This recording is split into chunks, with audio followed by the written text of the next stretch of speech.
As the shadows grow longer and the night falls, can you hear the whispers in the wind? The sounds that no one can explain?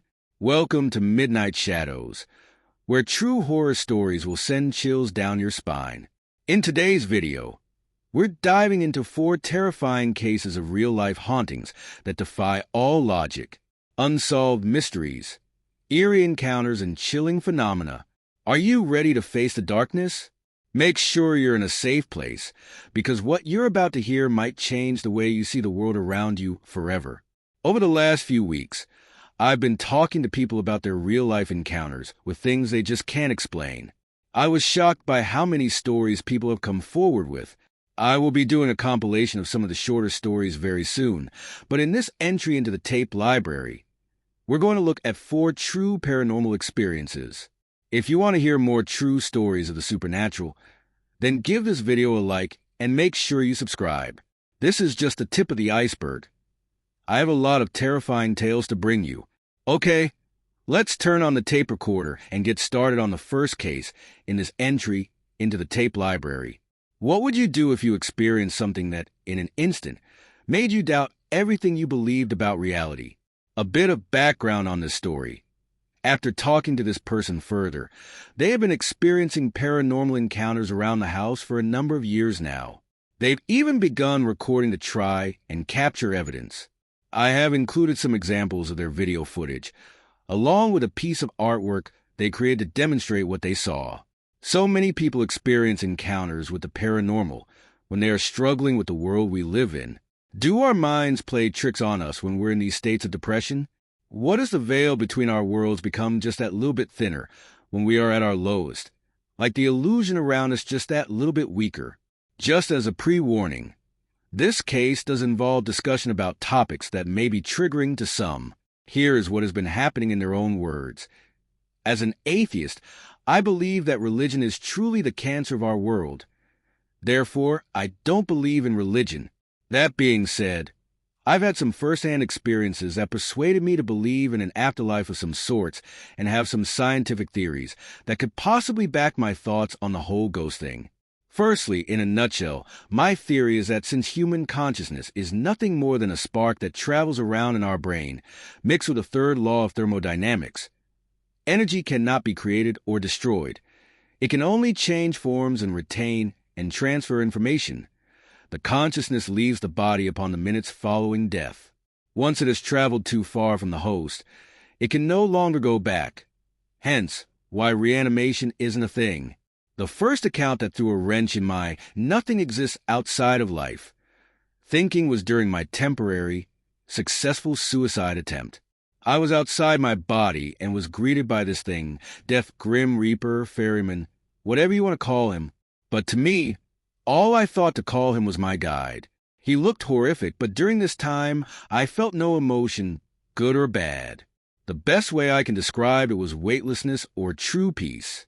We talked while the EMTs were busy saving my life. I remember specific details about them and blew the minds of a few nurses when I came to describing them perfectly. But the main reason why I didn't pass it off as just a crazy NDE trip from the chemicals being released in my brain was that one of the EMTs I was describing to the docs and nurses had his phone ring, and the ringtone was "Fake It" by Safer. As I said, this one little nurse almost went into a panic attack and turned pale as well as a ghost. The reason being was that she was the one who called the phone on a lunch break, and it was her fiancé who answered, telling her he couldn't talk, and he'd see her soon since she worked in ER. Part that makes this even harder to explain was I was non-responsive for just under 11 minutes, from what my friend who found me said, before they got there, and for another 8 to 10 minutes after they arrived. Then, 3 shots of Narcan, a shot of epinephrine, and 16 hours of well-needed sleep, I woke up and started explaining what I had seen. My second experience. I've had several things happening in my house over the course of 3 years, so much so that I created a small YouTube channel called Borderline Paranormal to document it. My friends and I, who have stayed in my place, have several stories. Some we experienced together. But the one that made me truly believe in an afterlife of some sorts was one earlier morning, when everyone was gone but my brother-in-law, who was crashing on our couch. I was in the half bathroom attached to my bedroom, brushing my teeth, and over the sound of our fan in the bathroom, I heard footsteps on our thick shag carpet. I had that spidey sense tingle in my spine, like someone was staring at me. So I quickly turned around, taking up most of the doorway, and looked where he was supposed to be standing, forward and to my right, but he wasn't there. As my vision came into focus, I realized something was standing towards my left, 8 inches from my face. I was frozen instantly. This thing took 2 steps but never changed shape. It did change thickness. It walked right through me, and the entire left side of my body had this buzzing feeling like I've never felt before, going right through me. I can't make this _ up. It stepped in front of my toilet like it was taking a piss and disappeared. As soon as it was gone, I ran out of there, down the hall, and into the kitchen, busting my ass on the kitchen floor and having a massive panic attack. I don't get scared easily, being 6'3", 240 pounds, and prior military service, but that thing shocked me to my core.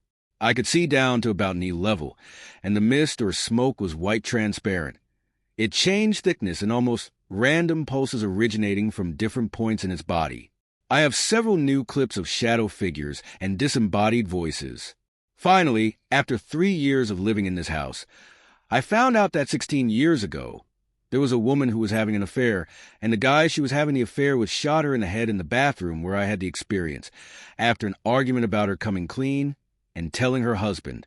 Her husband, a few weeks later, committed suicide by hanging. I have a rough drawing. I'm not an artist by any means, of what I saw that day, which I drew from memory over 6 months. Later, I've included a link in the description to this person's YouTube account. They have a number of videos on there that they say provide evidence for some of these encounters, of the experiences that have been plaguing them for the last few years. I strongly recommend taking a look if you wish to investigate further. But for now, let's move on to the next case. So many people claim to have seen a ghost, but just experiencing a single incident leaves so much room for doubt. There are so many variables involved in every experience that it often becomes harder to rule out all of the most probable explanations. What about those people who have encounters with the paranormal time and time again? What about those people who claim to be sensitive to these other things? The ones who know something is off as soon as they step into a room. This person claims to have experienced multiple encounters with ghosts across many years in 2 different locations. Here is the statement they gave. This first story is the only one that I cannot remember, given the fact that I was only 3 or 4 years old. So this is my mother's telling of the story. This all begins about 19 years ago, in the house that my parents first moved into. Into was originally an old church, but was remodeled into being a house. Not much of the old church was left in the house, minus the wood flooring in the den.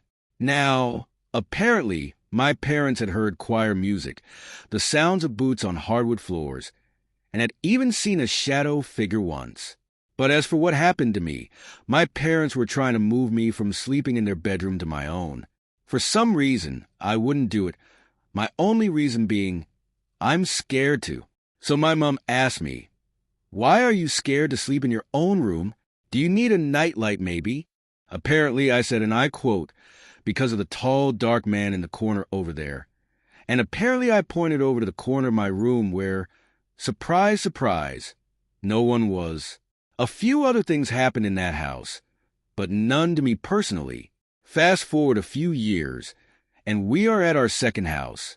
Now, this is where _ starts to get crazy. I feel like I should preface this by saying there's a room in my house. We'll just call it the den. And since day one of being in this house, I've never liked that room. I felt like I was being watched every time I was alone in there, so I did everything in my power to stay out of that room. I still do, even to this day. The first incident was when I was no older than 9 or 10. It was the last day of school for me and my little brother Mark. My mom and Mark were at our house when Mark realized he'd left his towel at school and needed to go back and get it. My mom then turned to me and said, "Are you okay staying at the house for 10 minutes while we go back to school and get it?" I said I was. School was less than a mile from where we were.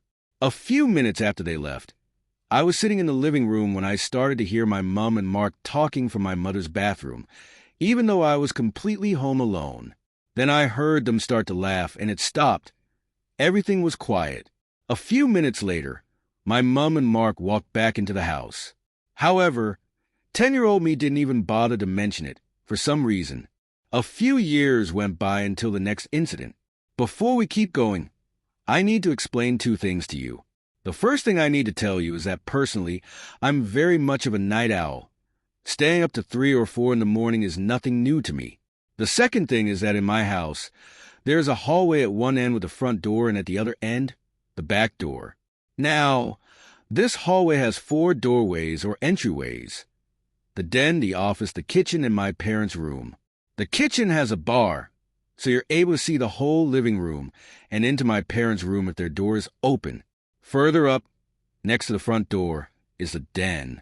This next story takes place a few months ago, around 2-ish at night. I'm standing in the kitchen washing dishes, and as I am doing so, I hear 2 things crystal clear coming from the den down the hallway. I hear an old man go, shoo, followed by a little girl giggling. I freeze in the middle of what I'm doing. I am the only person awake right now. I don't have a little sister, and both Mark and my dad are asleep. I am the only person awake. Now, at this point, I am panicking on the inside. However, I was trying to keep my composure on the outside.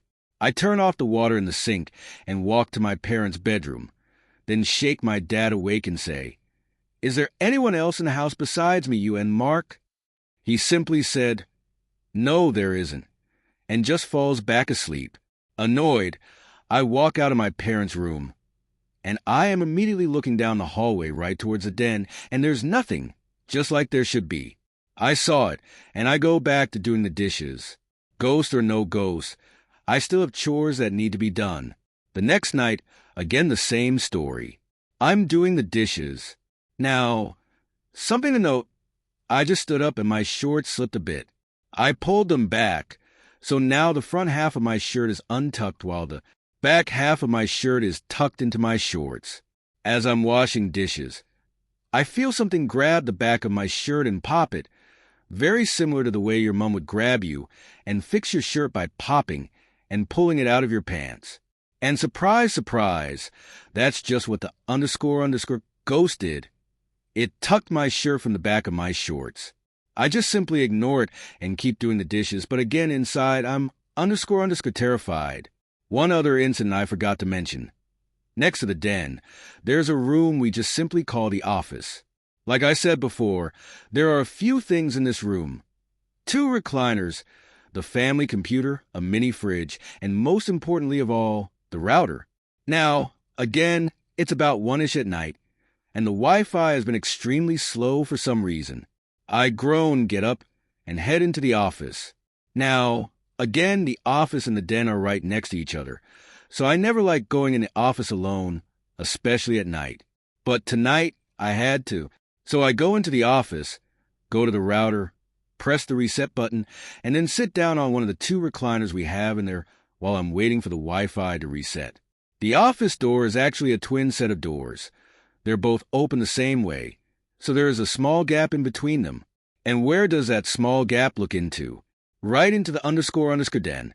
I'm sitting there, and I can't shake this feeling that I'm being stared at, like 2 eyes are looking at me, burrowing into my very soul. I shake my head and try to ignore the feeling. After the Wi-Fi box resets, I head back to my room and lay down on my bed. That's when I feel it, a red-hot burning pain on my hand. I look down at my hand. There are 3 bright red scratch marks on it. Fast forward a few months and nothing happens. Just the same old feeling that you're being watched wherever you go, until one night, the metaphorical dam finally bursts. I'm heading to bed, and this involves making sure the front and back doors are both locked. So, first thing, I check the front door. It's locked. I walk down the hallway, reach the back door, lock it, and then turn around. That's when I see a half-person walking into my den. The lower half is cut right at the waist. Now, this person was completely see-through and sort of gray, like the ghosts in the Harry Potter movies. So I stand there for a few seconds in pure disbelief at what I just saw, and then very quickly walk to my room and shut the door behind me. Because everyone clearly knows that ghosts can't follow you into your room. The most recent incident was last month. This time, I was not the only person awake. However, I was the only person inside the house. My dad was out in the garage working, so I'm standing in the kitchen eating a sandwich. It's important to notice where my parents' doors open in this story. I look up from my food for a second, and I see, again, half a person standing in my parents' room, but this time, it's the top half. I look back down at my food, and it's only after about half a second that my brain processes what the hell I just saw. Then, I quickly look back up into my parents' room, and there is nothing. No one was there. Now, here we are in the present day. Nothing new has happened of late. However, the feeling of being watched at night grows stronger. It has actually gotten to the point where I don't like to be out in the kitchen or anywhere at night. Also, before anyone asks, no, I'm not the only person who has experienced this stuff. Both my parents and Mark have as well. If anything else happens, I'll be sure to write another post. I'm always fascinated by experiences that take us out of the realm of a standard haunting experience and into something altogether weirder. Experiences that seem to bring together different aspects of the unexplained and the paranormal. Encounters that feel like examples of high strangeness. This person went on a camping trip and seemingly brought something back. With them, about 8 or 9 years ago, me and some friends were on a camping trip, and we encountered something weird in the woods that seemed to have followed us home. I was in high school at the time. My friends and I went camping on some private land in western Nebraska, where there are some badlands in the foothills of the Rockies. Beautiful land over there. Late one night, we were playing airsoft on top of a plateau. It was a sort of zombie survival game mode that we made up. Survivors would hide. The zombies would search for people to shoot, and if you were shot by a zombie, you became a zombie. The last man standing wins.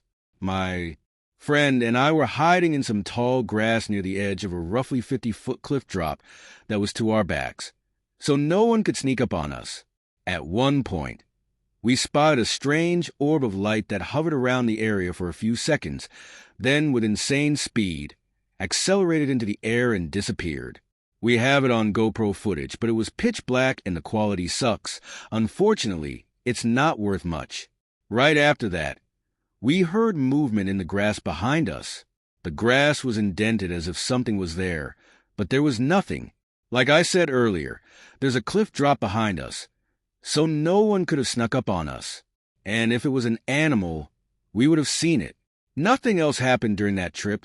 We kind of just shrugged it off, thinking sometimes weird stuff just happens in the middle of the woods at night. However, things got stranger a few days after getting home. My friend and I both had dreams and witnessed the same symbol in both our dreams. In my dream, I was in the woods at night, and there was a deer in front of me. The deer was just eating some grass, doing deer things. Then I heard some movement in the grass behind me, much like what my friend and I had heard that one night playing airsoft.